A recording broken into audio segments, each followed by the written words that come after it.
Jamie, good to meet you.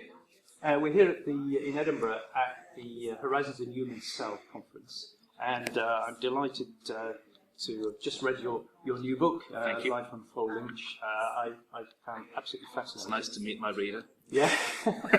We've been discussing in the conference the influence of flow culture on how cells behave. Perhaps you could just comment for us on terms of how flow might be important in how the cells develop in the body.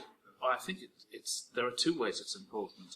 Experimentally, it can be very important just to clear things away. So, for example, we've already used your system where we're studying self-organisation of epithelium when they branch.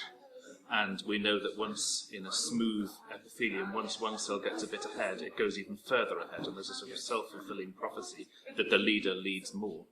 And there are two theories about that. One of them is that all of the cells secrete something that inhibits moving, so that as soon as one's got ahead, in the little crevices, that inhibitory thing builds up, and the ones that are ahead are getting away from it.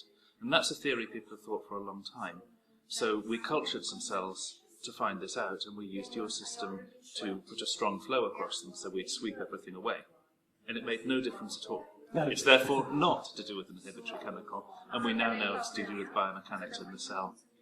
It's to do with the cell's ability to sense the tension of curving. So that's a very direct example.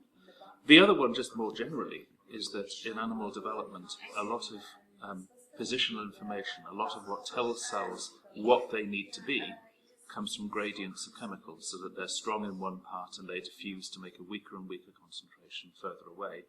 And according to how much they perceive, cells will do different things. So in a system that allows flow, experimentally, we should be able to set up stable gradients so that we can have a culture where different parts of the culture experience stably different concentrations of a chemical, and we can then test that idea. Great. Thanks very much for that short explanation, Jamie. You're welcome. Best of luck with your book. I understand Thank you. It's already a bestseller, so you don't need a plug from us. But thank you very much for your interest. To see you here, and thank you very much. Thank you. It's been a great conference.